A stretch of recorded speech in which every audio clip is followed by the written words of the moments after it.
Entonces vamos a continuar el desarrollo de las clases de rectificación de área, linderos y medidas perimétricas.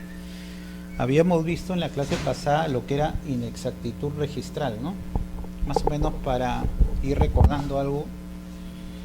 Y habíamos dicho que la inexactitud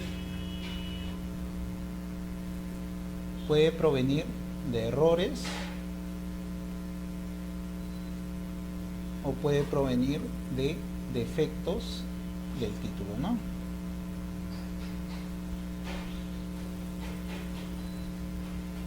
Entonces, en errores habíamos encontrado que hay errores materiales, que básicamente es cuando el registrador al momento de inscribir tiene equivocaciones, ¿no? Inscribe una palabra por otra, inscribe en un rubro diferente, por ejemplo en el rubro C en vez del rubro de descripción del inmueble, inscribe en una partida electrónica con un número diferente que es cerrado, ¿no? O en todo caso omite alguna referencia que era necesaria ponerla en cuanto al título. Que estos errores habíamos dicho que pueden rectificarse de oficio o pueden ser a pedido de parte. No conllevan que se solicite algún importe en cuanto el error proviene del mismo registro. En su caso, siempre hay que ver el título archivado porque supuestamente el error viene al momento de dar publicidad a este título. Y habíamos hablado de otro tipo de errores que eran los errores de concepto, que básicamente eran aquellos que no se encontraban referidos como errores materiales.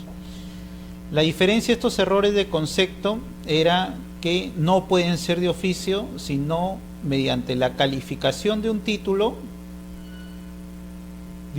nuevo, ¿no? O a solicitud de parte. En este caso, en referencia, si no es el error que provenga del título, entonces sí se podría cobrar los derechos. Y también puede ser por la calificación en referencia al título archivado, porque el título archivado se encuentra de una forma que no conlleva a la claridad del acto o derecho rogado, y en su caso, cuando no es así, cuando no es claro el título archivado, entonces hay que recurrir a que todos los que intervinieron en el acto modifiquen o aclaren ese acto, o en todo caso el Poder Judicial lo haga, ¿no? En cuanto a los defectos del título, cuando el mismo título contiene referencias no claras con la realidad, entonces lo que se hace es por título modificatorio. Modificatorio o aclaratorio, ¿no? En estos casos sí se va a cobrar derechos registrales porque es la calificación de un nuevo título. Y también había otra forma de rectificar lo que eran inexactitudes, básicamente con documentación fehaciente, ¿no? Documentos fehacientes.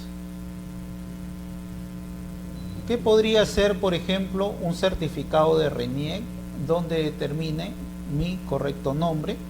Y en todo caso puede determinarse, por ejemplo, el cambio de mi número de documento de identidad, una partida de matrimonio a efectos de poder conllevar lo que es el nombre de mi cónyuge, etcétera. Son documentos fehacientes que van a permitir corregir estas inexactitudes, ¿no? Lo que se busca es que lo que refiera a registros públicos sea igual o en todo caso semejante a la realidad. Eso es lo que se busca. Porque si registros públicos refleja algo diferente a la realidad, no tiene sentido el poder basarse en esa publicidad jurídica que otorga derechos de oponibilidad, de conocimiento general y en muchos casos de preferencia.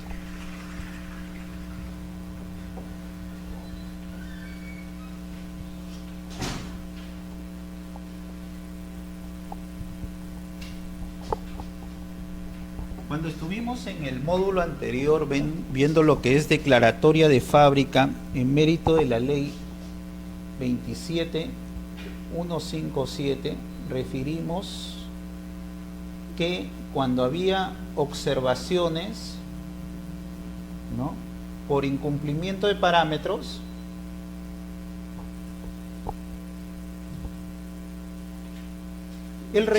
lo que hacía el registrador era estas observaciones que van en el informe de verificación, ¿no? El registrador lo que hacía es lo inscribía como una carga cuando es incumplimiento de parámetros urbanísticos y edificatorios, ¿no? Por ejemplo, el certificado de parámetros me permite construir solo 2 pisos, pero la edificación tiene 3 pisos. Entonces lo que se inscribía como carga es el incumplimiento,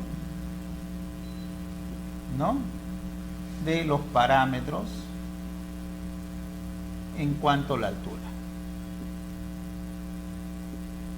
La altura no es correcto con los parámetros.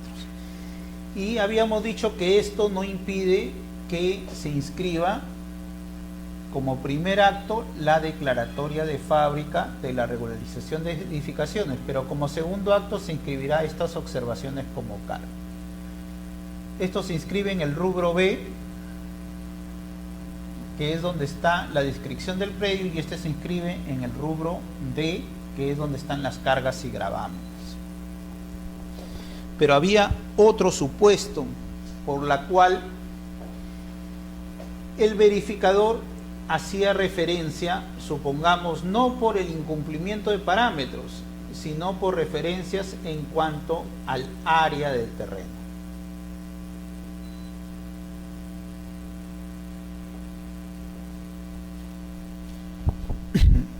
Y sobre esto del área del terreno, el artículo 33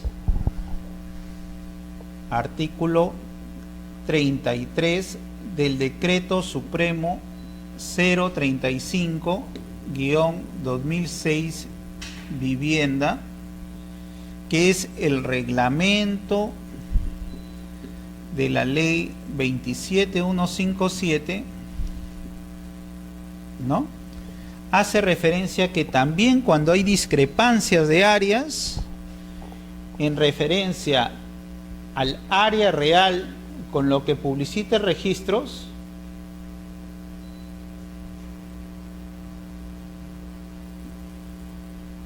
el verificador en su caso tenía que hacer referencia también del incumplimiento por cargas. Entonces acá no es un incumplimiento de la existencia de disconformidad con los parámetros urbanísticos, sino en cuanto al área del terreno.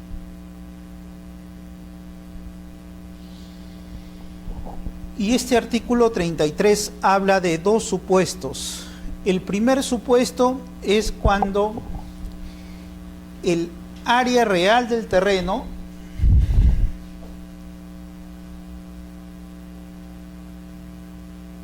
es menor a lo que refiere registros públicos. Entonces, cuando el área real del terreno, el área real, ¿no?, por ejemplo, es 95 metros y en registros públicos se publicita un área inscrita de 100 metros cuadrados, en ese supuesto no hay ningún problema, se inscribe la declaratoria de fábrica y se inscribe la carga. Pero ¿qué pasa cuando el área real es mayor? En este caso, cuando el área real es mayor, no se inscribe la declaratoria de fábrica, sino se hace una anotación preventiva de la declaratoria de fábrica, ¿ya?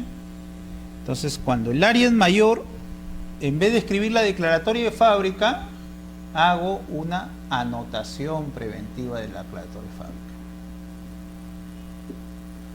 Y inscribo la carga refiriendo que el área real es mayor a lo que publicita registros públicos. Pero no solo se da este requisito que el área sea mayor, sino que no haya superposición con los predios colindantes. Porque si yo edifico en parte del terreno del vecino, voy a tener complicaciones en cuanto él me puede exigir la demolición o en todo caso la adjudicación por haber efectuado edificación en terreno de mi vecino colindante. Este tipo de cargas producidas cuando registros publicita un área mayor o un área menor al real está basado en lo que es área. Pero vamos a ver acá la problemática de este artículo 31, ¿no?, del Decreto Supremo 035/2006 vivienda.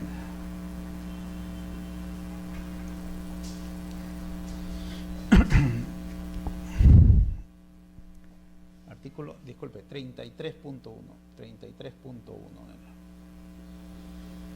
La problemática es que refiere que cuando parte de la referencia de cuando el área es mayor o menor. Pero acá viene una gran incógnita. Y el área puede ser menor y sin embargo sí puede estar edificándose en la parte del vecino. Por ejemplo, si yo tengo mi extensión de terreno de 100 metros cuadrados, pero yo lo que hago es edifico en esta parte y acá me sumo un poco para el lado del vecino. Y sin embargo, cuando el verificador va a constata que el área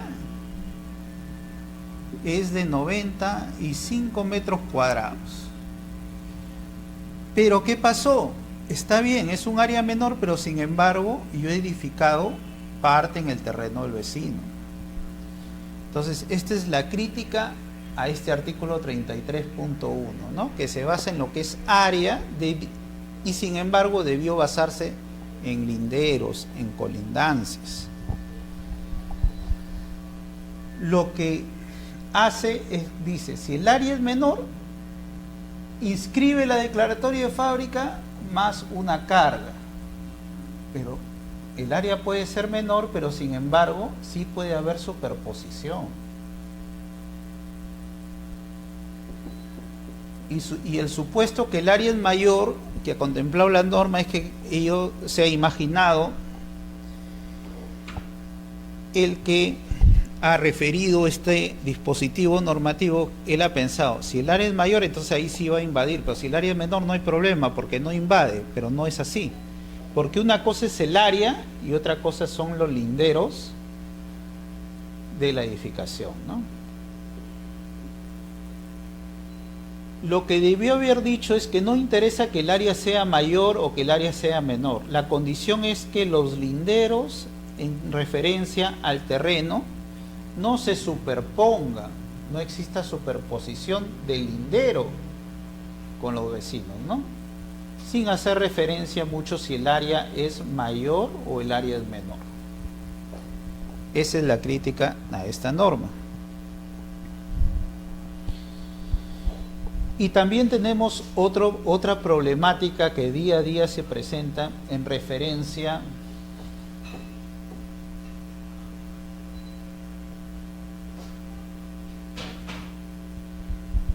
a que muchas veces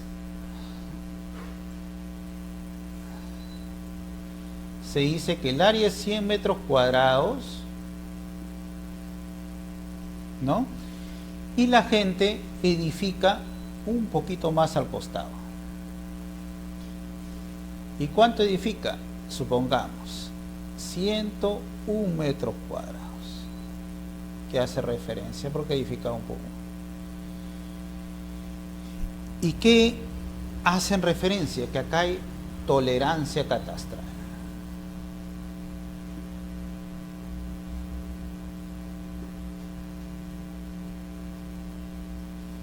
Físicamente la tolerancia catastral tiene efectos de medición en cuanto no haya modificación sobre terrenos del vecino, porque si hay modificación sobre el terreno del vecino, ya estamos hablando que el registro se convierte en un creador de conflictos de intereses, ¿no? Entre A con B. Entonces surgen los conflictos de intereses, porque B va a verse disminuido en el área de su terreno, quizá se ha constituido ahí parte de una pared medianera que estaría invadiendo ambos predios colindantes. Es una problemática que es necesario coordinarla adecuadamente en referencia a estas normas que facilitan o propician inscripciones, pero sin embargo pueden traer referencias en cuanto a derechos contrapuestos, ¿no? Entre uno con otra persona. Dígame.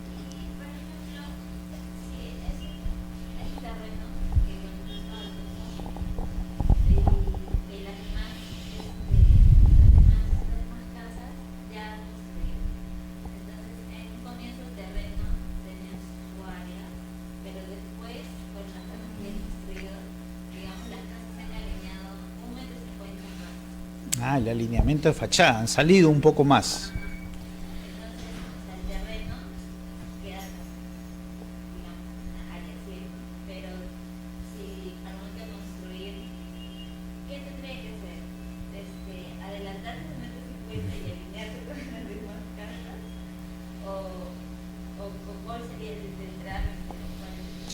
Claro, lo que pasa es que hay parámetros que determinan retiros, ¿no? Que más o menos te dicen, tienes que tener una distancia de retiros, por ejemplo, de 1 metro. Y sobre esto puedes edificar, ¿no? Puedes construir tu edificación. Sobre esto construyes tu casa, sobre este retiro de 1 metro lineal. Pero acá viene el alineamiento de fachada, ¿no? Que supuestamente el alineamiento de fachada va a mitad de la pista en referencia a la edificación, que debe haber, supongamos, 10 metros. Lo que ha pasado con esta ley de regularización de edificaciones, la 27157, es que suscita una gran interrogante. Y dice, esta ley 27157 en su reglamento, que es el Decreto Supremo 035 2006 Vivienda, hace referencia a la creación de lo que es el certificado de parámetros urbanísticos. Y este certificado de parámetros urbanísticos, cuando se expide este decreto supremo, que es en verdad un tubo de recopilación de un decreto supremo 2000,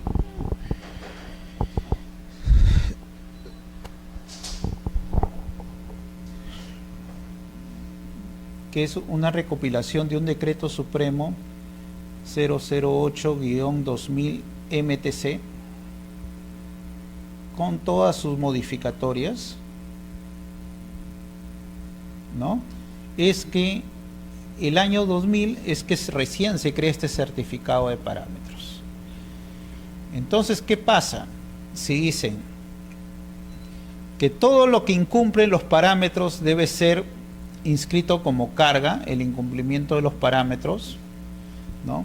Y muchas veces la gente no respetó estos retiros que hace referencia al certificado de parámetros, sino que edificó la casa al borde del predio. Yo edifiqué al borde del predio y no hice caso de este retiro. Entonces, comúnmente el verificador tendría que hacer referencia, acá hay un incumplimiento de los parámetros por el certificado, pero hay que ver cuándo se edificó esta casa. Por ejemplo, si la casa se edificó en 1970, donde no había exigencia del retiro, no se contemplaba el retiro,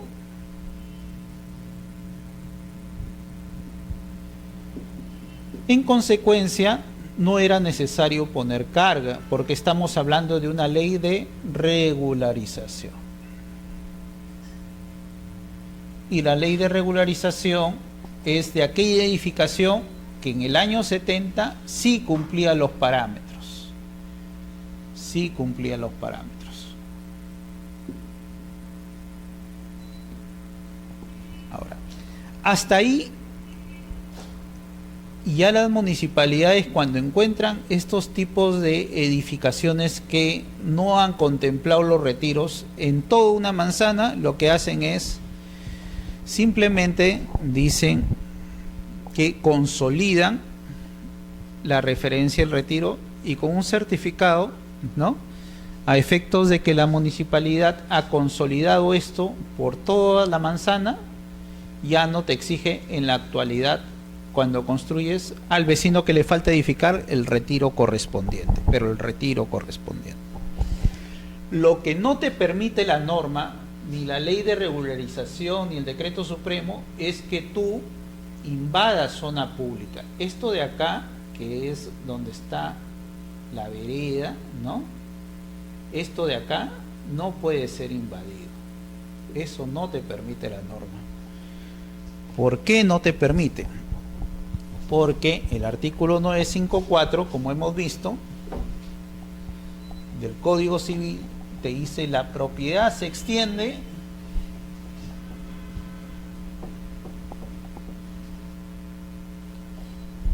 ¿no?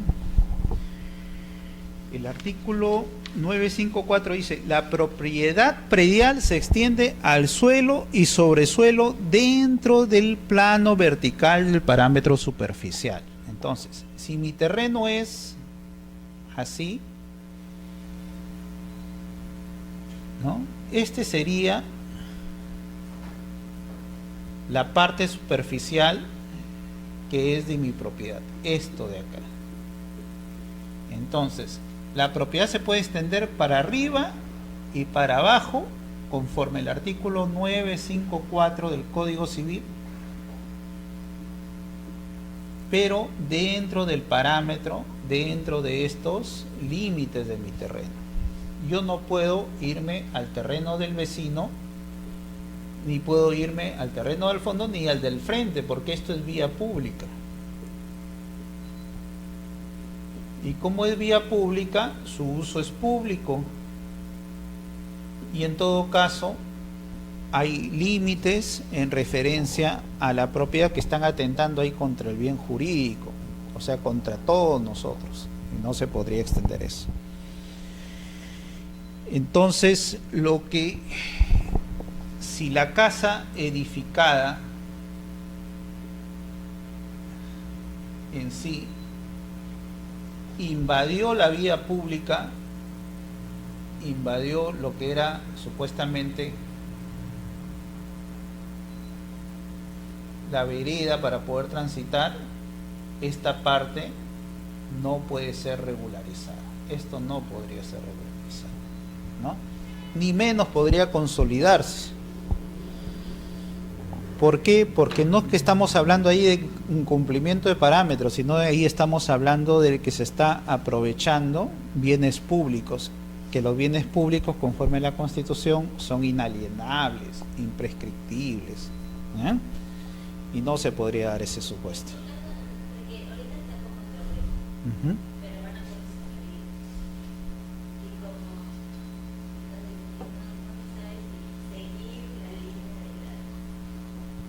hay que determinar primero la extensión del terreno, básicamente es eso.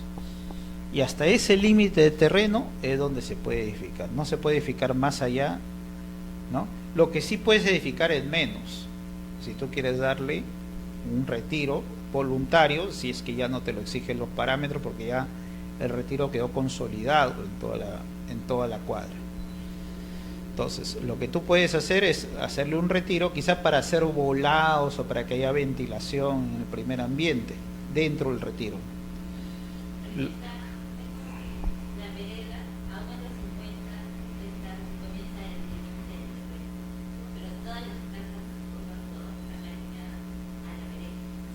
Claro. Por eso, ahí lo que hay que hacer es ver en registros cómo se encuentra, qué extensión tiene el área y qué extensión tienen las colindancias. Por eso es importante determinar. Tu límite superficial está dado por los linderos. Entonces, de acá hasta acá, ¿cuántos metros tienen? Puede ser que tengan 20 metros. ¿Ya? Igual, de acá hasta acá, 20 metros. Metros lineales, ¿no? Metros lineales. Y acá puede ser que tengas 10 días. Total el área, 200 metros lineales. Entonces, hay que medir si en referencia al vecino, si el vecino edificó más acá, no quiere decir que por eso ya te estés tú con el derecho de adjudicarte de las veredas. No puede darse ese caso, ¿ya? Claro, puede ser, lo que pasa es que puede hacer que conforme los parámetros de aquel entonces se decía, donde termina la vereda, acá tendría que haber un retiro.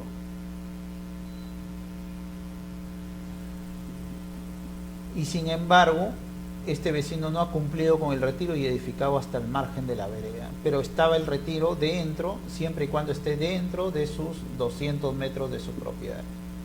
En ese caso, tú también, si este retiro de acá está dentro de tus 200 metros de propiedad, entonces sí podrías edificar hasta el final, pero no apropiarte de lo que es la vereda, ¿no?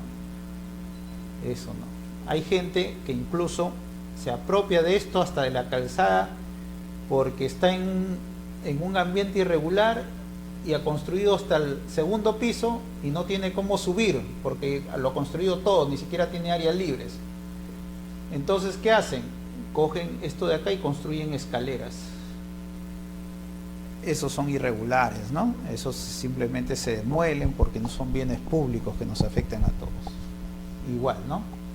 Si el retiro estaba dentro de su terreno y la norma le exigía que deje un espacio, a pesar que estaba dentro de su terreno, para él poder edificar, y él no lo cumplió, entonces él está atentando contra los parámetros urbanísticos, que son límites al derecho de propiedad. Porque el derecho de propiedad, si bien poder jurídico, usar, disponer, reivindicar, disfrutar un bien, sin embargo está sujeto a límites, ¿no? Y estos límites lo otorga la zonificación, los parámetros. En este caso, la municipalidad le dice, está bien, tú tienes 200 metros, pero sobre eso sobre tus 200 metros tienes que dejar un retiro para poder edificar. Entonces se está apropiando de vía pública simplemente. Y todos se están apropiando de vía pública. Ya se apropiaron de vía pública, claro. Pero en ese caso, yo supongo que la municipalidad no va a consolidar. Lo que va a hacer la municipalidad va a ir y va a ordenar demoler. Eso va a hacer la municipalidad. Como ya se ha visto, ¿no? Que demuelen toda una calle, por más que la gente diga, pero yo hace 30 años he construido, hace 40 años he construido. Está bien, pero tú has construido en área pública, de uso público. Si hubiera sido en área privada, ya te hubieras ganado tu derecho de prescripción. Pero tú has construido en área de uso público. Y esas áreas son imprescribibles, no se pueden prescribir. Por más que hayas tú ejercido posesión como propietario, delito de todo, ¿no? Entonces, esa es la gran diferencia. Ahora hay que ver si les conviene o no les conviene pues edificar para que después lo demuelan, ¿no? Porque encima van a tener que pagar también esa demolición. Entonces no es así como fácilmente a veces uno cree, ¿no? Bueno, como todos lo han hecho, yo también lo hago. Y viene el perjuicio para toda la cuadra, pues, en ese sentido. Entonces, también habíamos hablado del registro de predios, ¿no? Y habíamos dicho, el registro de propiedad inmueble se crea en el año 1888, ¿no? Y lo que buscaba simplemente era inscribir los dominios para que se puedan poder afectar esos terrenos con estas hipotecas que los bancos requerían, porque la primera intención en el derecho español, incluso se habla del derecho hipotecario español, era inscribir hipotecas. Y para nuestra normativa, y posteriormente que la hemos referido como una condición de la constitución de hipotecas, era que lo debe constituir para que otorgue validez quien sea el propietario del bien. Por eso es que cuando se habla de primera inscripción e inmatriculación, siempre se habla de derecho de dominio comúnmente, ¿ya? Derecho de dominio.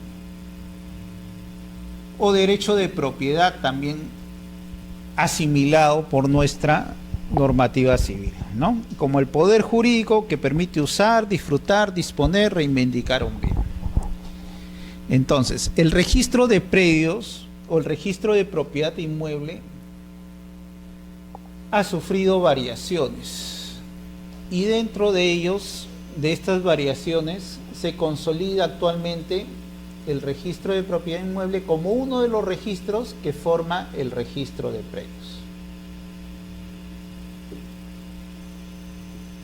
En la actualidad. ¿Por qué uno de los registros? Porque también existe dentro del registro de propiedad inmueble, también tenemos el registro de concesiones. De concesiones no mineras, sino de servicios públicos. Y tenemos el registro de predios rurales.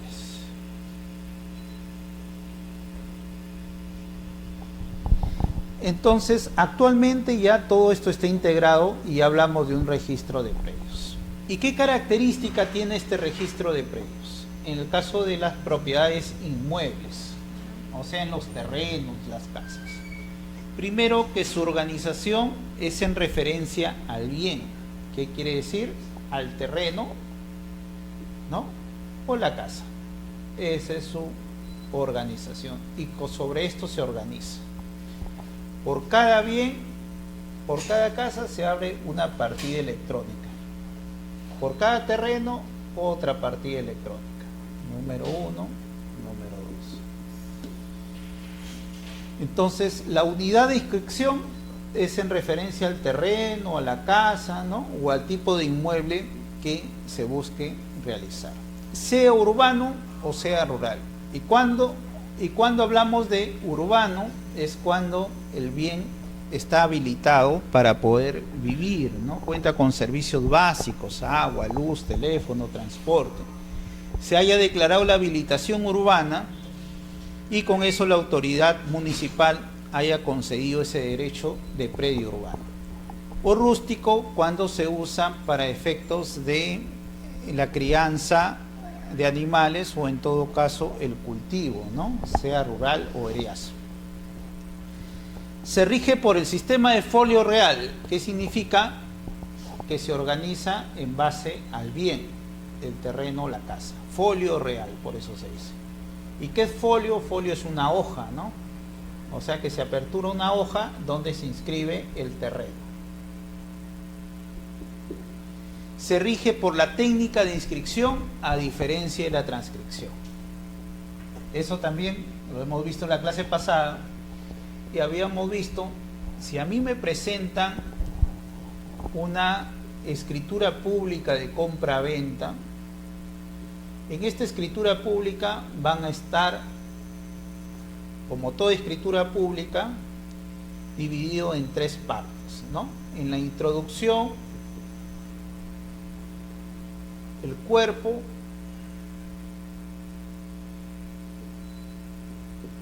y la parte final. En la introducción estarán los datos de la persona que van a firmar. En el cuerpo estará la minuta. Y en las conclusiones o la parte final estarán las firmas de los declarantes. Todo esto conforma la escritura pública de compra-venta.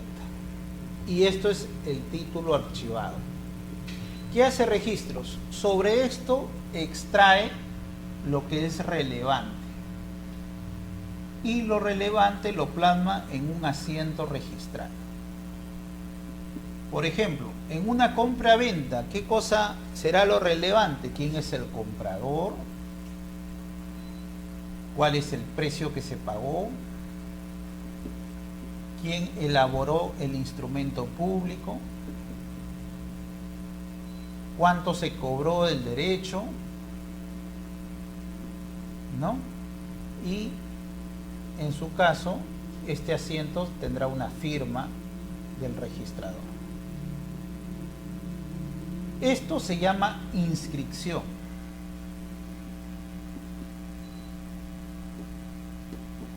Que es lo relevante, los abogados llamamos a todo acuerdo entre privados que sea legal, lo llamamos negocio jurídico, o el Código Civil también lo llama acto jurídico.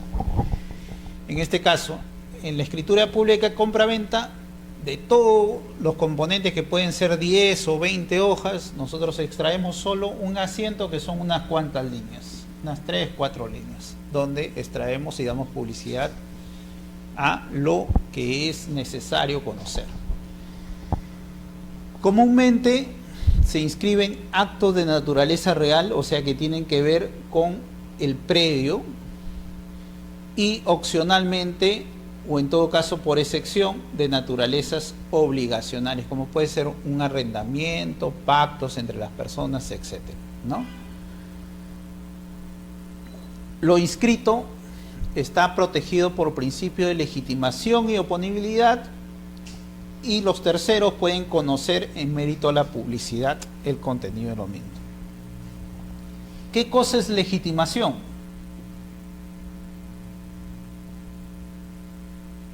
Legitimación es un principio que dice todo lo que está inscrito supuestamente es exacto o válido mientras no se declare judicialmente o actualmente ya introducido por el decreto legislativo 1232, la referencia de que también arbitralmente se puede declarar la nulidad de los asientos. En cuanto a la oponibilidad, te dice que aquello que está inscrito tiene derecho de oponibilidad con lo que no está inscrito, pero esto estamos hablando en cuanto se habla de derechos, ¿no?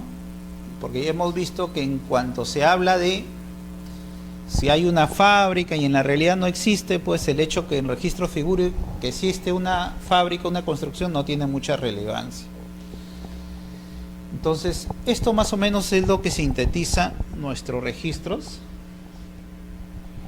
Y todo lo que rige la forma de inscribir, cómo publicitar, qué requisitos tener, están presentes en nuestro reglamento de inscripciones de registro de predios. La resolución 097-2013 es UNAR, ¿no? Y donde acá te hace referencia a qué requisitos pide registros para poder inscribir los diversos actos que son inscribibles. ¿Y qué actos son inscribibles? Registros, el registro de propiedad inmueble lo que hace es, se dice que es un registro que da publicidad jurídica, pero de números clausos, o sea, de ciertos tipos de actos, y no de todos los actos. ¿Por qué? Porque si tenemos publicitado en un registro jurídico diversos actos, no tendría forma de entenderse el historial de registro. Por ejemplo, contratos de haber pintado la casa, de haber refaccionado el techo, contratos de haber contratado un vigilante, cosas así que no tienen sentido publicitarlo porque no tienen efecto registral. ¿Qué me interesa a mí para comprar una casa? Aquello que es relevante, y aquello que es relevante son ciertos actos que están contemplados en el artículo 2019 del Código Civil. Y dentro de ellos te dice actos y contratos que constituyan, declaren, transmitan, extingan, modifiquen y limiten derechos reales, ¿no? Por ejemplo, que transmitan derechos reales. Si yo quiero vender mi casa, entonces lo que estoy haciendo es un acto jurídico de compra-venta y estoy transmitiendo ahí mi derecho de propiedad.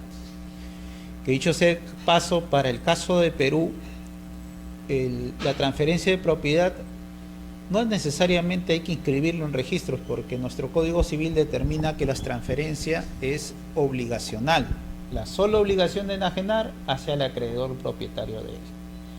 Pero en todo caso, registros, entonces, ¿qué contribuye? Contribuyen que da legitimación, oponibilidad a aquello que está registrado y conocimiento a todas las personas que quieren saber quién es el propietario.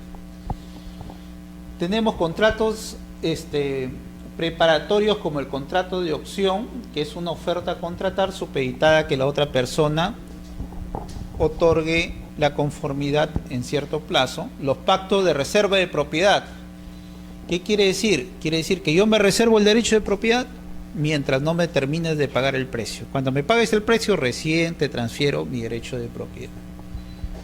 Contrato de retroventa, que las partes pueden convenir en cuanto retrotraer el derecho de propiedad. El cumplimiento de condiciones de los efectos de los contratos registrados, restricciones, contrato de arrendamiento, embargos y otros. Entonces vemos que es un número cerrado, porque hasta el número 9 nomás es lo que se puede inscribir en registros públicos. En su caso, la rectificación de áreas, linderos y medidas perimétricas podrían estar contemplados en el primer acto, porque ahí se está limitando el derecho de propiedad, ¿no?, que estaba expandido quizá en un área que no correspondía bien. Registros: para publicitar estos actos inscritos se vale lo que son las partidas registrales, que en su tiempo se inscribían en tomos originalmente. ¿Por qué? Porque lo que teníamos era unos libros grandes donde los registradores a lapicero escribían los contratos de compra-venta en estos libros grandes, ¿no? Vino la tecnología y vino la máquina de escribir. Y con la máquina de escribir se cambió el sistema. En vez de tener tomos, que eran tomos inmensos, que tenía, por ejemplo, foja 1, foja 2, etcétera, vino y se hizo lo que eran los ficheros, tipo el derecho francés. Ficheros. Y con estos ficheros se crean los rubros.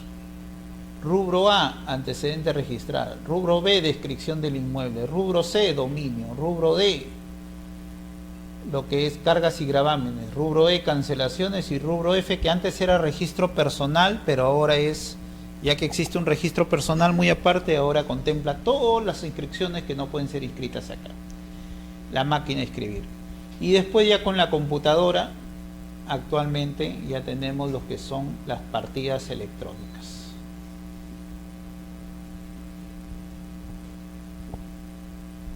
¿No? Donde ya el soporte de papel ha pasado a ser un soporte informático. Y estas partidas registrales lo que publicitan básicamente que son las fincas, que se llaman en el derecho español, fincas. Que ya nuestro Código de Civil determina como un derecho de propiedad especial, ¿no?, en referencia al derecho de propiedad predial, se dice así. Entonces, la finca se está limitada por la superficie terrestre y la pertenencia a un titular determinado. Se dice que las referencias de los linderos de las fincas son convencionales, ¿no?, porque yo acuerdo hasta dónde se va a extender mi derecho de propiedad y todos tienen que respetar estos linderos que me pertenecen y lo que está dentro del lindero, todo esto que es mío. Entonces, las fincas que se encuentran a los costados y al fondo se dicen que son convencionales, por convenio. y lo que es para arriba y para abajo es natural, ¿no? Porque simplemente es mi derecho a poder edificar para arriba o para abajo en referencia a la finca. Y la partida registral, que puede haber sido contenido en tomos, en fichas o en asientos electrónicos,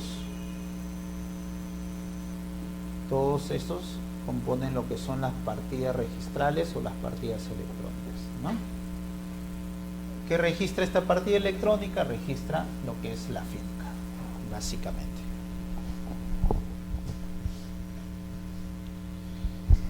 Dentro de estas inscripciones de las partidas electrónicas se encuentran lo que son los asientos. Asiento 1, 1A, 1B, 2B, 3B, 1C, 2C, 3C, ¿no? Cada uno en referencia a un rubro diferente.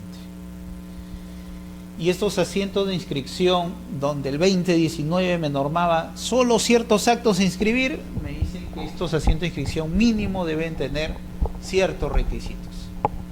Primero, naturaleza y la extensión y alcance del acto de derecho que se inscribe, ¿no? Dentro de ellos, por ejemplo, si mi predio es rústico o es un predio urbano. La extensión en cuanto al área del predio, ¿no? El acto de derecho que se inscribe, ¿no? Yo estoy inmatriculando el bien, o sea, la primera inscripción de dominio y estoy atribuyéndolo a una persona. Si hay condiciones, plazos, precios, todo eso el reglamento hace referencia a que es necesario publicitar para una adecuada lectura por parte de personas interesadas. Ahora, habíamos hablado, 1888 se inscribía en tomos y lo que se pedía era inmatricular lo que eran fincas. Pero en cuanto a la extensión y los márgenes de las fincas, no había un sistema gráfico adecuado. ¿Por qué? Porque siempre los abogados nos había interesado inscribir derechos. Por eso se dice que la inmatriculación es el primero derecho de dominio. Y el derecho estaba quizá bien determinado, pero después surge la problemática cuando evoluciona nuestro sistema registral y acogemos una referencia de otros sistemas registrales donde había un convenio entre el registro jurídico, que es el registro público de derechos, con el objeto físico, que era el catastro, la base gráfica del bien. Y en base a eso empezamos a optar al momento de inscribir modificaciones, inscribir un predio por primera vez en una inmatriculación, inscribir subdivisiones, pedir la base gráfica catastral. Y ahí es donde Registros da un paso adelante. Da un paso adelante, ¿por qué? Porque ya se puede limitar correctamente no solo el derecho, no solo la persona titular de ese derecho, sino al objeto. Por eso se dice que en registro de propiedad inmueble hay que determinar bien el derecho, la persona y el objeto.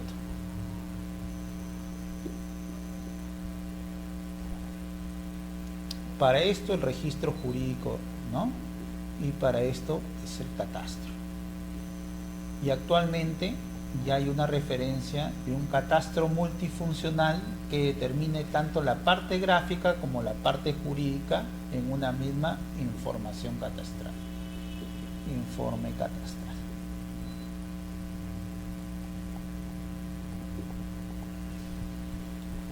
Entonces, catastro es un registro gráfico de los predios, ¿no?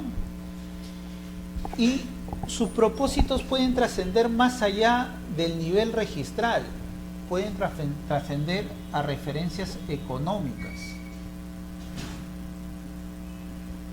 como puede ser, por ejemplo, el sistema registral francés, donde el sistema registral francés acoge un tipo de inscripción en compatibilidad con el fisco para poder recaudar adecuadamente lo que son los tributos o derechos tributarios, ¿no? O el sistema registral alemán, que busca que haya una coordinación entre el catastro con el registro, y por eso para la inmatriculación participan toda una serie de instituciones o entidades basadas previamente por arquitectos, ingenieros, para determinar relativamente o con una certeza mayor cuál es el objeto del bien, y después participa registros para inscribir el acto o derecho sobre ese bien. Entonces, acogiendo diversos tipos de sistemas, nosotros tenemos, se dice, un sistema mixto, que tenemos básicamente parte del sistema alemán, por ejemplo, en referencia a que ahora ya está evolucionando el catastro y necesitamos información catastral para las inmatriculaciones, parte del sistema español, ¿no?, en referencia a los derechos adquiridos, donde registros no es constitutivo, sino es declarativo en cuanto a adquisiciones de derechos, pero otorga preferencia a aquella inscripción y oponibilidad sobre lo no registrado.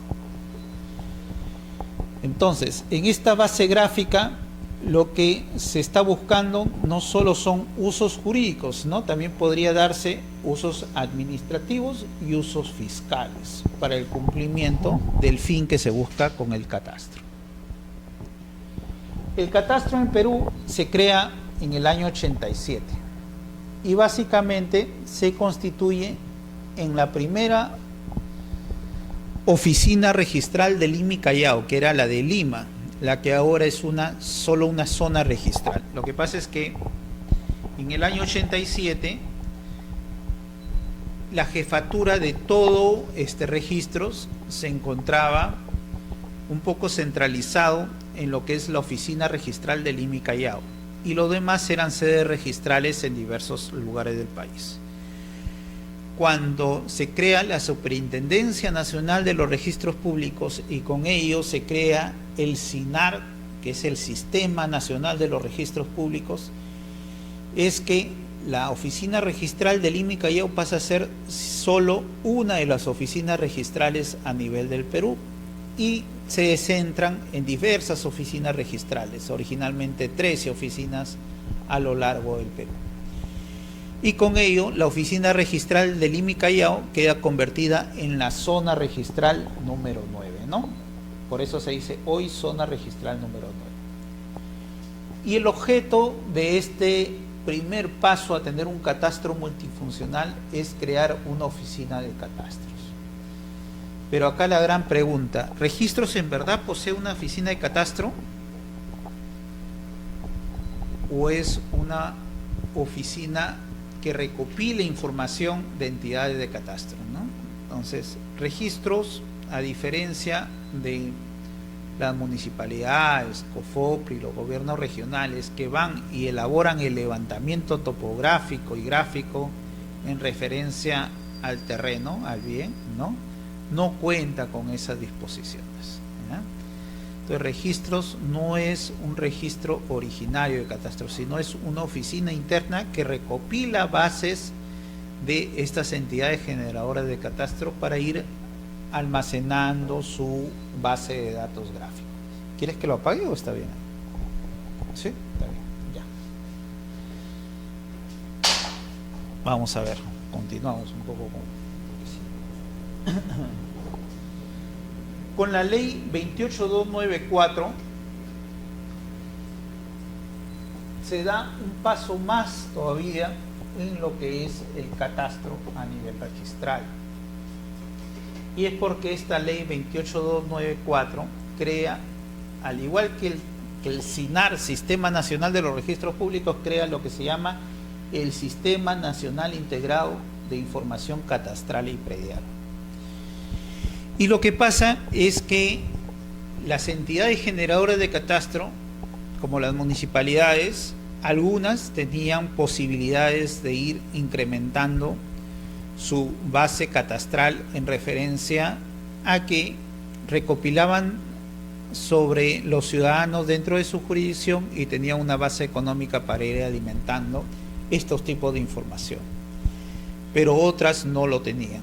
Entonces era un catastro muy rudimentario, ¿no? Por su parte, los distritos que sí podían contar con este catastro tenían su forma técnica y gráfica, como iban acumulando, desarrollando esta información y medidas diversas en base a las medidas UTM o demás que podían haber hecho referencia en su levantamiento catastral. El Ministerio de Agricultura, que en aquel entonces veía las partes de los predios rurales, también tenía un catastro en referencia a tomas fotográficas, ¿no?, que hacían en sobrevuelo sobre los bienes y iban conforme eso determinando su catastro. Los gobiernos regionales, por su parte, también tenían otro sistema de medición catastral en referencia al tipo de satelital u otras que podían haber tenido entre cuanto a sus oficinas. Y el COFOPRI también tenía otro tipo de medida catastral, ¿no?, sin perjuicio del catastro elaborado por el INGEMET, ¿no?, en referencia a las concesiones mineras u otros. Entonces tenemos una diversidad de sistemas y mediciones catastrales. Lo que se busca con esto es unificar todos esos sistemas y que a nivel nacional exista un solo sistema basado en coordenadas oficiales, ¿no? Por eso se uniformiza y estandariza nomenclaturas y procesos de catastro, ¿no?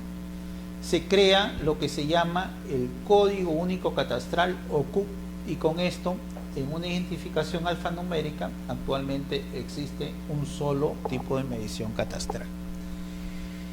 Esto que es muy bueno porque es un paso adelante para unificar y tener bases gráficas catastrales.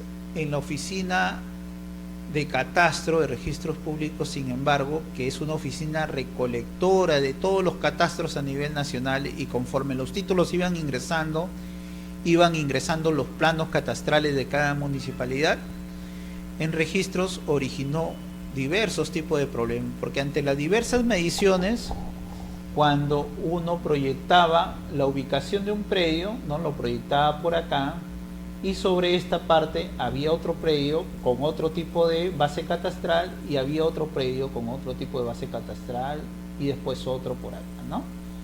Y se han generado lo que son las duplicidades de partida en referencia a las mediciones, que quizás si hubieran tenido una adecuada medición desde un inicio, ¿no?, se hubiera podido determinar que estos predios en verdad no poseen esa superposición física, sino están debidamente delimitados. Pero como las bases de medición son diferentes, por eso cuando se pone la base gráfica es que se crean estos tipos de superposiciones gráficas catastrales. Y eso origina a la necesidad de registros tener que modificar su catastro en base a diversos tipos de información, ¿no?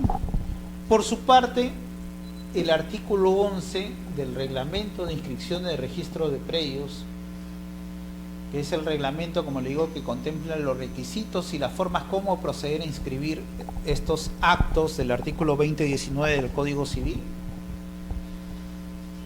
estipula que cuando exista alguna modificación física del predio es necesario el informe técnico del área de catastro. Y como acá estamos hablando de rectificación de área, linderos y medidas perimétricas, estamos hablando de modificaciones físicas del predio en referencia a la información que va a brindar registros. Pero no está supeditado solo a eso, porque puede haber una modificación sin necesidad de rectificación.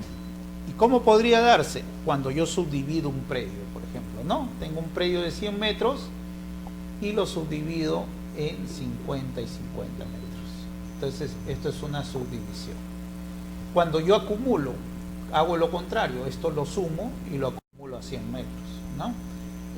O cuando yo elaboro mi reglamento interno, elaboro mi inmatriculación, etc. En todo eso implica una modificación física del predio. Por su parte, como habíamos dicho, el catastro, el año 97, se crea en la oficina de Lima. No se abastecía el catastro de Lima para contemplar diversos tipos de informes catastrales necesarios, de todos tipos de modificaciones conforme norma el reglamento de inscripciones. Y lo que se hace es un estudio técnico en base a las posibilidades de registros para poder brindar esta información catastral. Y por eso se crea directivas. Dentro de ellos, el año 2004 ya teníamos una directiva que actualmente ha sido modificada por esta directiva 03-2014, SUNAR, creada por la resolución 189-2014 SUNAR, que determina en cuanto a modificaciones la necesidad de información catastral pueden repercutir cuando hablamos de inmatriculaciones, acumulaciones, ¿no?, de formalización de posesiones en cuanto a inscripción de planos perimétricos, las lotizaciones de posesiones informales y la rectificación, modificación, delimitación, linderos y medidas perimétricas. Es decir, cuando estemos hablando siempre de el tema que implica lo que es modificar, delimitar áreas, linderas o medios perimétricos, siempre es necesario tener la información de catastro, ¿no? Siempre va a ser necesaria esa información catastral. Y tenemos otros actos más que el catastro también va recogiendo. Habíamos hablado de la inmatriculación, ¿no?, como uno de los requisitos que necesita el informe de catastro. ¿Y qué es la inmatriculación? Habíamos dicho que es el ingreso por primera vez de la información de la finca a registros públicos. Acá tenemos referencias de lo que opina Roca Sastre en referencia a lo que es inmatriculación, ¿no?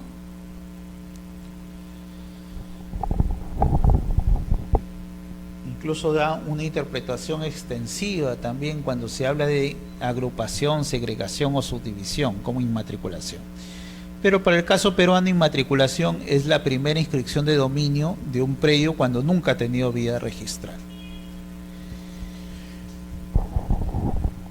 El reglamento de inscripción de registro de predios contempla una serie de actos por las cuales un predio se puede inscribir por primera vez a registros. Y habíamos hablado nosotros en un primer módulo de lo que eran títulos supletorios, lo que eran prescripciones adquisitivas de dominio, ¿no?, en referencia a bienes de dominios públicos que está a cargo de la Superintendencia Nacional de Bienes, las comunidades campesinas cuando quieren determinar sus linderos en cuanto a lo que es inmatriculación de predios de las comunidades campesinas.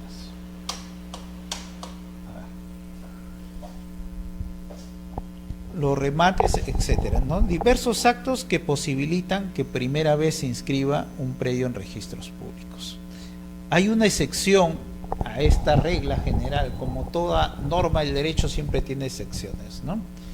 Y son cuando un juez solicita la anotación de embargo de un predio que no se encuentra con historia registral. En ese caso, conforme el artículo 650, se puede realizar una anotación preventiva de ese embargo. Pero para eso, de todas maneras, se va a tener que ver la parte gráfica, que es el plano gráfico catastral. Todos estos tipos de inmatriculaciones se posibilitan en cuanto al requisito de un ingreso del plano gráfico. Y el plano gráfico lo tenemos en referencia al artículo 20 del reglamento de inscripciones de registro de predios, ¿no?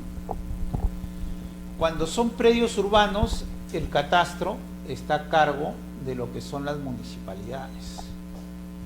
En su caso, la municipalidad distrital correspondiente.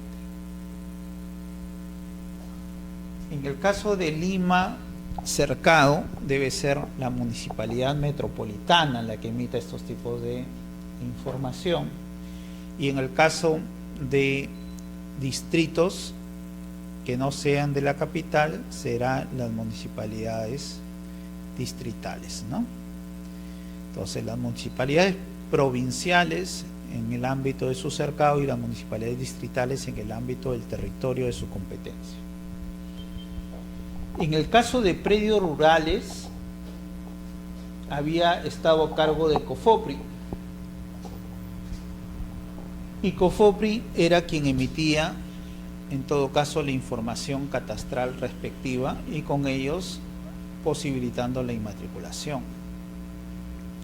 Pero ante la creación de los gobiernos regionales, ¿no?, estas funciones de COFOPRI han pasado a los gobiernos regionales, salvo en el supuesto de Lima, donde sí se ve una especie de que todavía, al no tener la Municipalidad Metropolitana de Lima como gobierno regional, un avance técnico adecuado para seguir emitiendo estos tipos de información catastral, todavía COFOPRI está conservando esta información. Lo que ha originado quizá una problemática en el sentido que hay muchos predios rurales que todavía no se les pueden expedir porque no encuentran una entidad competente para la expedición de sus planos y bases catastrales, ¿no? Igual cuando se encuentran en zonas no catastradas, los planos deben estar georreferenciados a la Red Geodésica Nacional y referidos al datum y proyección de coordenadas oficiales, ¿no? El Instituto Nacional Geográfico, en su caso, determina la referencia de los puntos para contemplar el datum de estas coordenadas oficiales. Y el Sistema Integral de Catastro también se aplica en cuanto ya el predio tenga un código único catastral ya levantado y donde no necesitará mayores implicancias más que adjuntar esa información catastral al código. Entonces, cuando un predio se inmatricula, habíamos dicho que puede ser rústico rural. ¿Y qué pasó con aquellos predios rústicos? Si quieren, o en la actualidad ya se encuentran en zonas rurales, en zonas urbanas. Lo que hay que hacer es pedir la autorización a las municipalidades, porque ya estamos hablando que ellos asumen competencia por cuanto las municipalidades son como órganos competentes a cargo de aquellos predios urbanos y los gobiernos regionales ya dejan de tener competencia sobre los mismos. En ese sentido, hay que contemplar que con la ley 29090, ¿no?, se hace referencia de este proceso de habilitación urbana, ¿no? Busca convertir un terreno rústico o eriazo en urbano mediante la ejecución de obras de servicios básicos y demás que se requiere efectuar para los mismos, con los aportes respectivos. La independización, habíamos dicho que es otro tipo de modificación de los predios y se da en abrir más de una partida registral por unidades inmobiliarias resultantes, ¿no? Y esto tiene referencia en lo que habíamos hablado del folio real. El folio real decía que por cada casa o inmueble, ¿no?, había que tener una partida registral. Bueno, lo que pasa es que yo tengo mi terreno, un inmueble de 200 metros y quiero separarlo en 100 metros cuadrados cada uno. ¿Por qué? Porque tengo intención de vender uno y yo conservar el otro. Y por eso me es más rentable venderlo para poder edificar. En este caso se produce lo que es la independización. La independización se dice que es un acto registral. ¿Por qué? Porque es la manera como registro se organiza. Entonces, Registros Públicos lo que busca es organizar su información en base a partidas electrónicas. Y con ello se crea lo que es este acto de independización, ¿no? De una sola partida electrónica, ahora se crean dos partidas electrónicas diferentes. Porque tenemos dos casas de 100 metros cuadrados ahora, cada una. Y por lo tanto, lo que se ha hecho es se ha independizado el bien. Se puede independizar bajo autorización municipal mediante una resolución administrativa de independización cuando nos encontramos en predios urbanos, o en todo caso, si también nos encontramos en predios urbanos, mediante la constitución de la propiedad horizontal referido a lo que es el reglamento interno, que lo habíamos visto en clases pasadas también, referidas en cuanto a la ley 27157. La acumulación es el acto inverso, también es un acto registral, ¿no? Por la cual se juntan dos lotes que sean contiguos. Necesariamente es que tienen que ser contiguos, no tener solución de continuidad y pertenecer al mismo propietario. Son requisitos básicos para poder acumular dos predios, ¿no? De 100 metros cuadrados, ya tengo uno de 200 metros cuadrados. Y también es una forma de organizar por el folio real, ¿no? Porque ahora ya lo que estoy haciendo es dando publicidad a un predio de 200 metros cuadrados. Entonces cierran estas partidas chiquitas, se hace la inversa y se apertura una nueva partida electrónica de 200 metros cuadrados, que comprenderá ambos.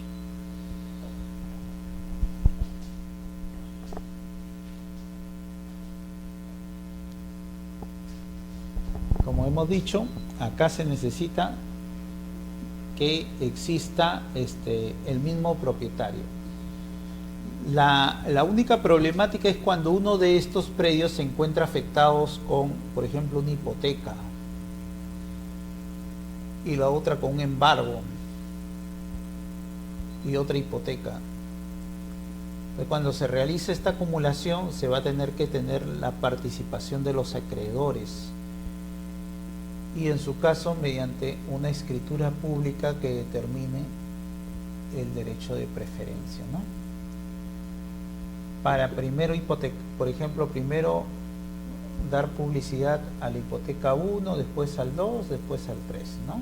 La hipoteca 1, el embargo el 2 y el esto el 3. Y todo mediante una escritura pública de los acreedores. O en todo caso, el juez o el órgano jurisdiccional o administrativo en referencia a aquellas medidas cautelares. El reglamento interno, ya habíamos visto los dos tipos de reglamento interno y cómo esto propicia lo que es la modificación de la edificación.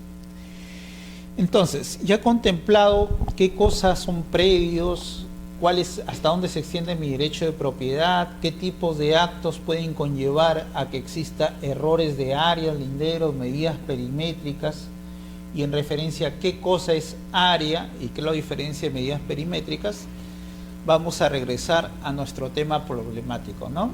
1888 no se exigía reglamentos, no se exigía base gráfica, ahora ya es exigente, y no solo eso, sino un sistema integrado de catastro. Y esto se crea lo que es la superposición o duplicidad de partidas, ¿no? Por cada predio supuestamente hay una partida electrónica. Esta partida electrónica A tiene 100 metros cuadrados. Y por la base gráfica me doy con la sorpresa que la partida electrónica B tiene también 100 metros cuadrados, pero existe un área superpuesta entre las dos partidas. Esto se llama lo que es superposición y da origen a una duplicidad de partidas parcial. Puede haber duplicidad de partidas parciales o totales, también se ha dado. En cuanto a las independizaciones, estos son para las inmatriculaciones, lo que ha pasado en las inmatriculaciones.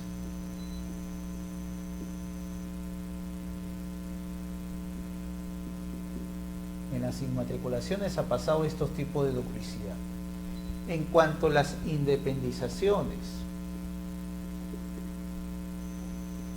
cuando se independizaron, teníamos acá un área, por ejemplo, de 100 fanegadas. Y en la clase pasada habíamos visto, ¿no?, que cuando inscribían la inscripción del área y los linderos lo sacaban del título archivado, y el título archivado no tenía planos y era impreciso, porque decía, por la izquierda vive la familia González, por la derecha vive la familia Pérez, por el fondo queda un camino, ¿no? Y por el frente una acequia, supongamos, ¿no? Ya la familia González se mudó, ya no existe la familia Pérez, ya no existe este camino, y acá ya no hay acequia, sino hay una avenida, ¿no? Entonces, sobre esto se pensaba independizar, supongamos, 50 metros cuadrados. Y ahora, ¿qué área quedará después de 100 fanegadas menos 50 metros cuadrados? ¿Qué linderos tendrán? ¿Cuáles serán las colindancias? Y este es el problema que se ha creado en referencia a las áreas remanentes, ¿no? Discrepancias entre la realidad registral y irregistral, hablamos de inexactitud. Los altos índices de predios sin base gráfica oficial, porque no era exigible en aquel entonces lo que era la base gráfica. Y la inexistencia de inscripción de predios en las partidas y los títulos archivados. Todo esto está originando estas problemáticas que la hemos explicado cuando son independizaciones, también se dan en acumulaciones y en inmatriculaciones. Las soluciones, los procedimientos de rectificación. Hoy día vamos a centrarnos, ya he explicado estos temas, en lo que es básicamente la vía judicial.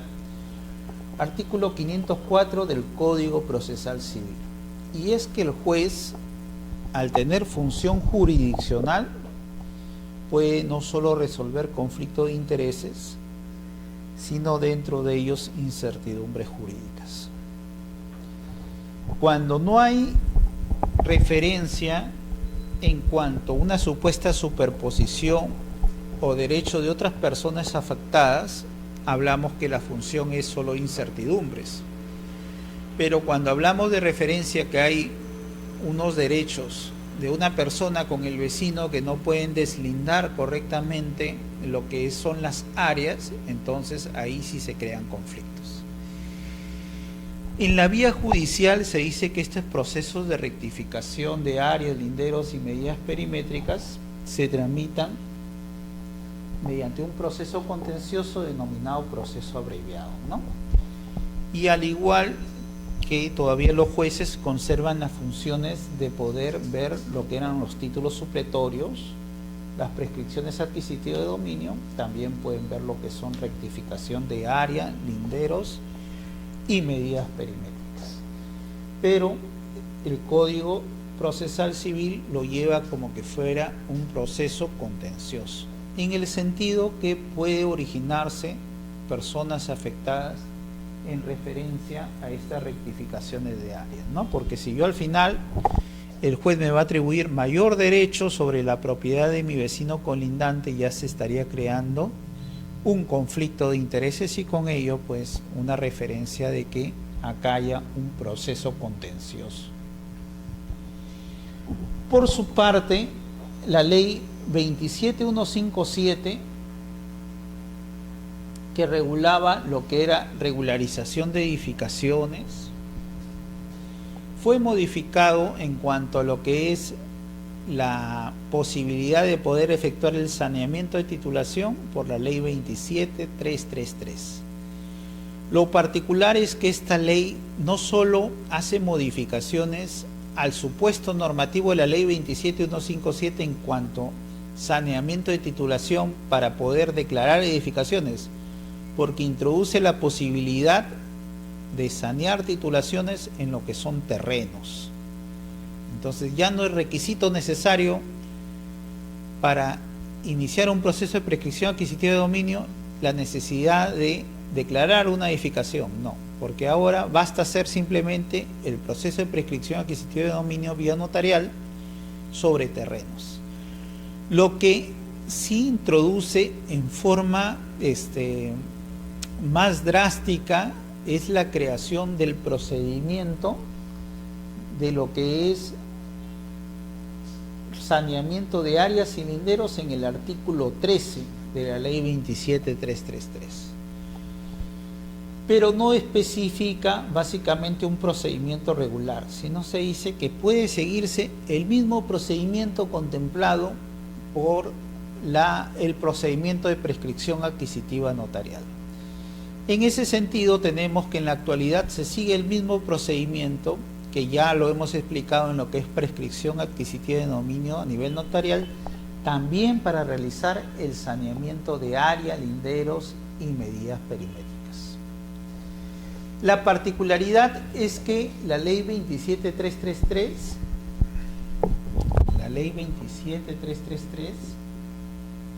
hace el saneamiento de áreas y linderas perimétricas solo para predios urbanos. Sin embargo, el Código Procesal Civil te hace referencia que pueden ser para predios urbanos o rústicos.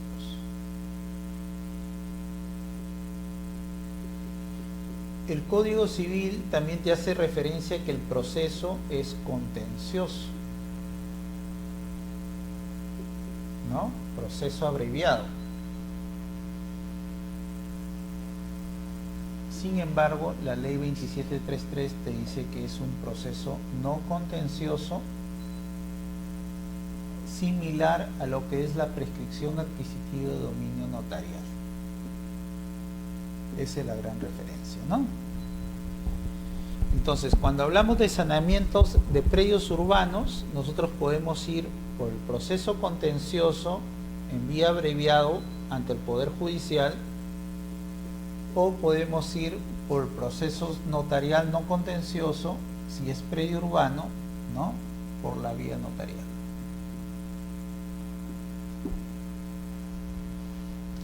Y te habla de inmuebles urbanos o ubicados en áreas urbanas, sea materia de titulación o no, y se excluye en su caso a lo que son los terrenos rústicos.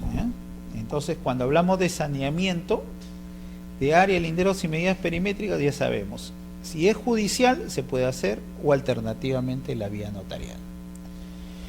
Esta ley 27333, sin embargo, contempla tres modalidades. Y te dice, hay dos modalidades, la 1 y la 2, que pueden darse a nivel notarial.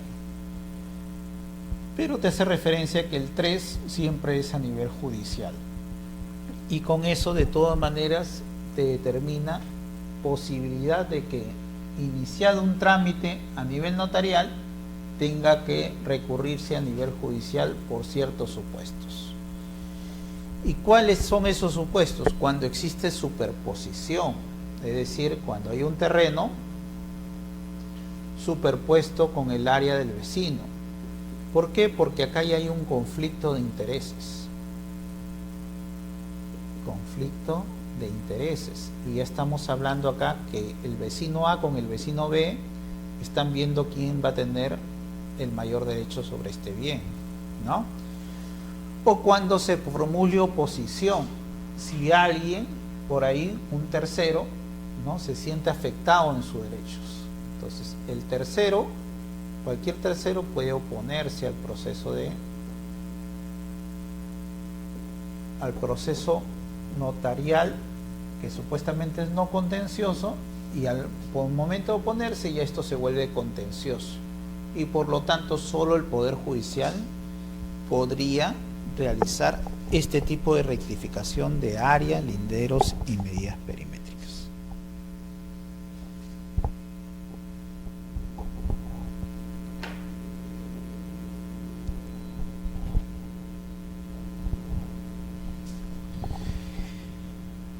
Este proceso notarial lo vamos a explicar más en detalle en la siguiente clase, porque ahorita estamos viendo solo el proceso judicial, ¿no?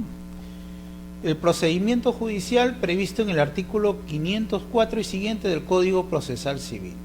cuando hay superposición de áreas o cuando se surja oposición de terceros, que básicamente en esta modalidad pasa la vía judicial.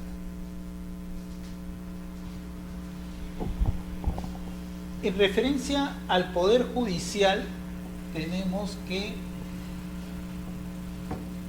la autoridad competente o el juez competente, en este caso, al tratarse de derechos civiles de la propiedad, será el juez civil o el juez de paz letrado en su caso, ¿no? Que son las primeras instancias donde uno puede recurrir en la vía judicial para ver lo que son la determinación de área, linderos y medidas perimétricas.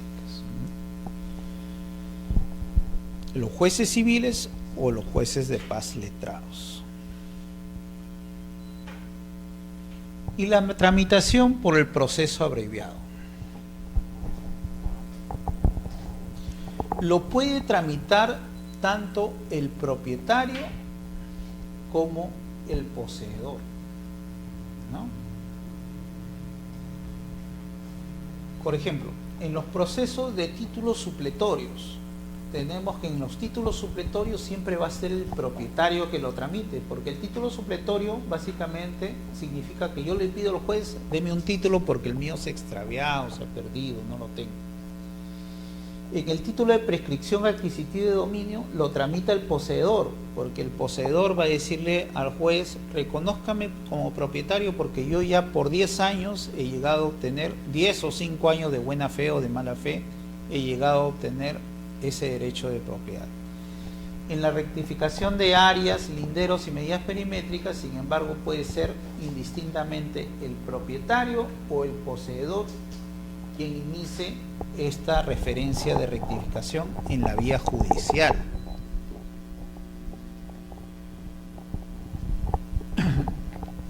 Dentro del proceso, en todo caso, se seguirá básicamente el mismo procedimiento que se le pedía a aquel prescribiente en cuanto a la necesidad de publicitar este acto de derecho que se está requiriendo en la vía judicial, ¿no? Primero, como hablamos de poseedor, hay que tener referencia el tiempo de la posesión. Hablamos de propietario, hay que tener referencia la fecha y la forma de adquisición de la propiedad, ¿no?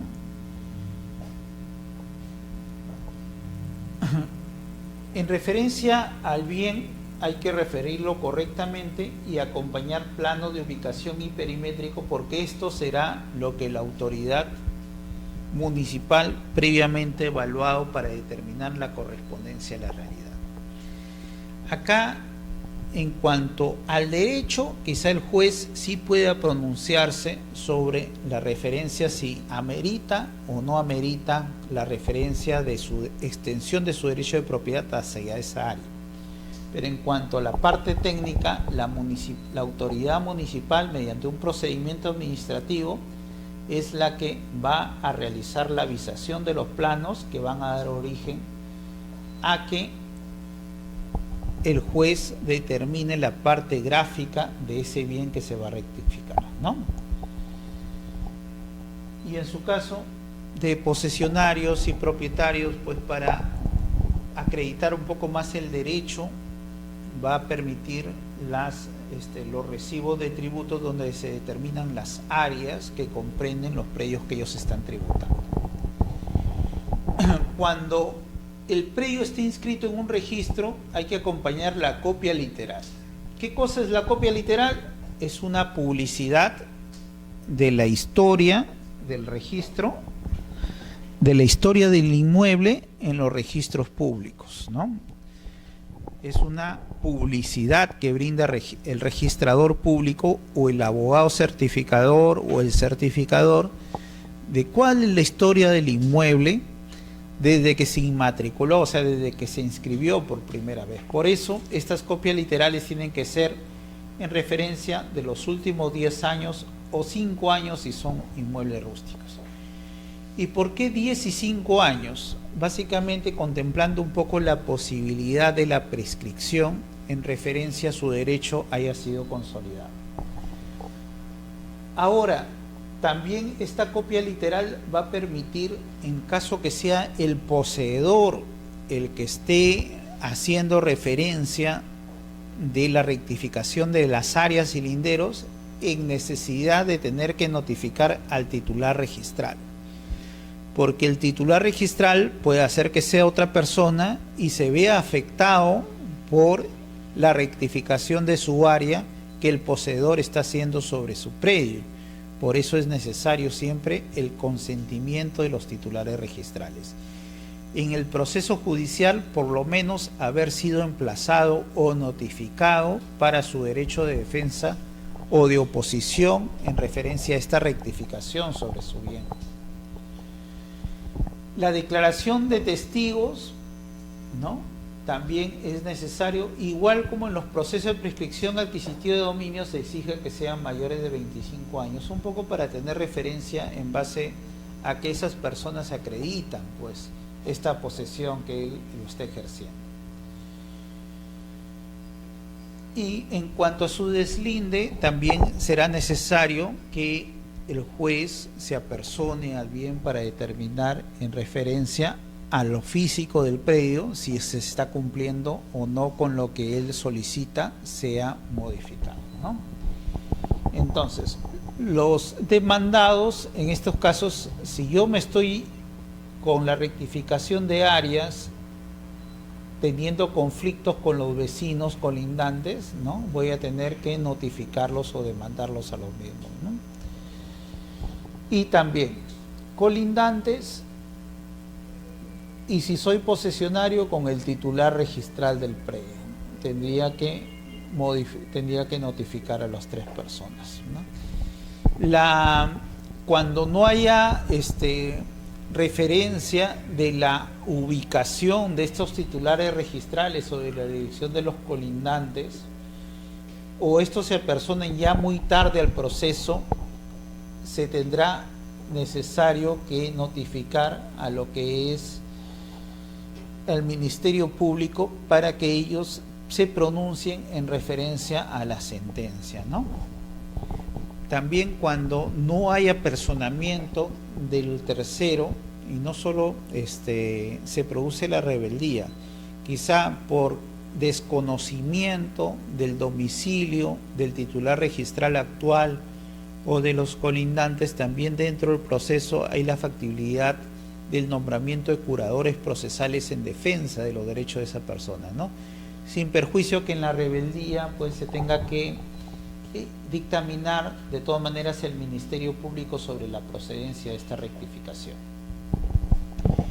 Cuando el Ministerio Público dictamine, ¿no?, en forma contraria a la protección, en su caso, siempre el órgano superior, que es la Corte Superior, va a tener que opinar sobre lo mismo.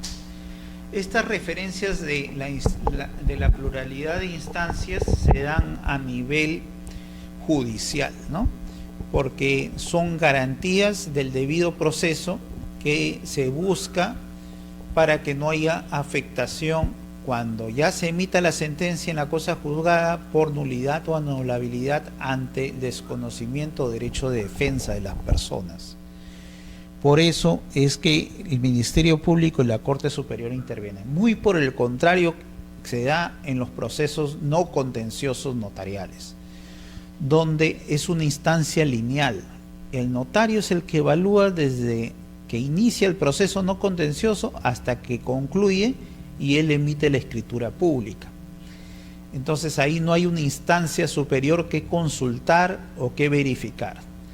Ante ausencia de terceros o desconocimiento de domicilios, estos se suplen en cuanto a los edictos publicados a nombre de estas personas, o desconocimiento de intereses difusos, también se hacen las publicaciones respectivas.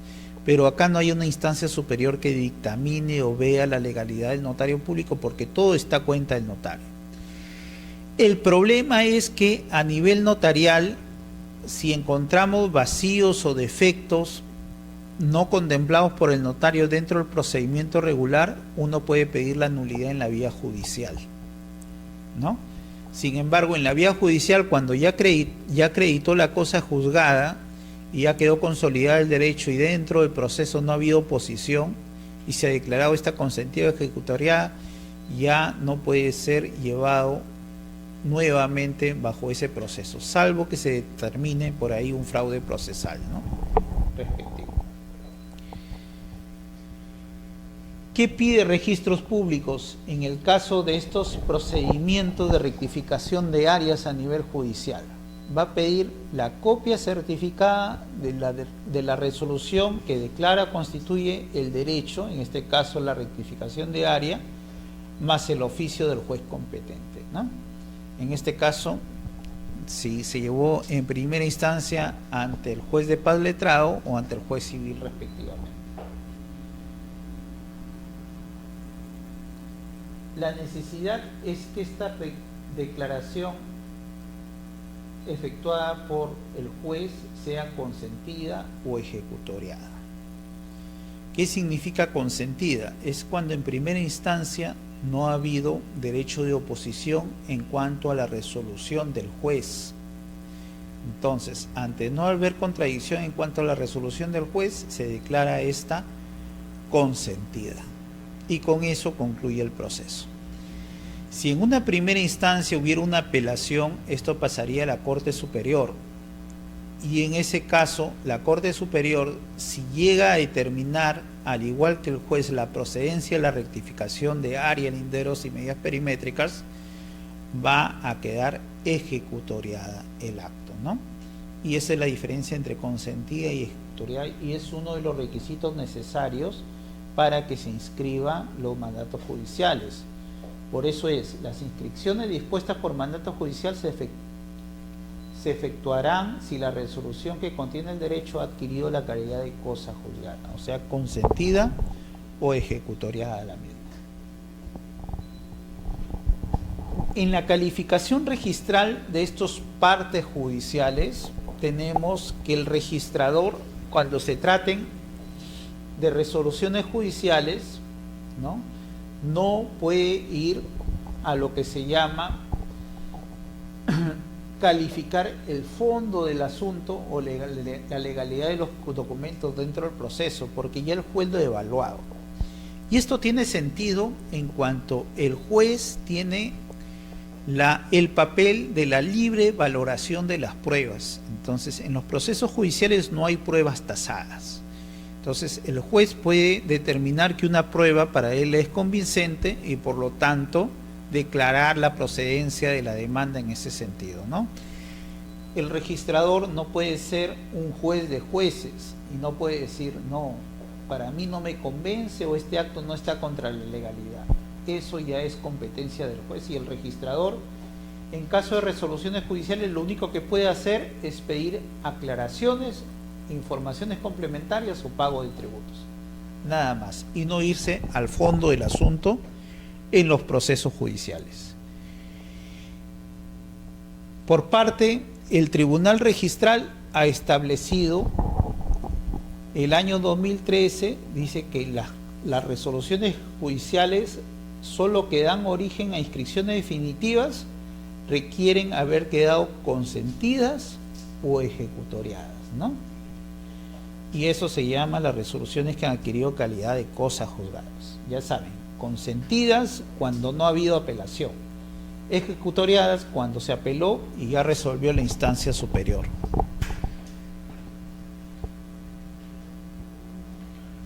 Y tenemos un precedente de observancia obligatoria también del año 2003 en cuanto se solicita información adicional, pero el juez advierte en cuanto a la respuesta, reiterando su mandato de inscripción. En este caso, el registrador, como parte de su calificación, es ver la adecuación del título con los antecedentes registrales. Le puede decir al juez, usted hace referencia que el predio se encuentra en la partida tal, pero registros o catastro determina que no solo en la partida tal, sino tiene superposición con otra partida. El juez ya tomó conocimiento de esa información registral, pero como la incorporó él al proceso, ya hizo la incorporación al proceso, él puede simplemente reiterar, ¿no?, el mandato de inscripción. En este caso, el registrador ya no puede ponerse un boca a boca con el juez y volverle a reiterar, ¿no? Pero no ha emplazado este titular, ¿no? Porque ya es responsabilidad del juez que ya lo incorporó, lo único que tiene que hacer es acatar la resolución judicial a efectos de inscribir el acto rogado en sí. Entonces, son límites también en cuanto a las instancias administrativas, no pueden ser fiscalizadores en cuanto a las instancias judiciales, por la referencia de la libre valorización de la prueba y en todo caso porque el único que puede resolver conflicto de intereses es el juez a nivel judicial y no un registrador puede parcializarse a favor del demandante o del demandado en un proceso. ¿Alguna consulta hasta ahí? Todo bien. Entonces hemos culminado nuestra segunda clase y ya vamos a ver los procedimientos notariales en la siguiente clase de rectificación.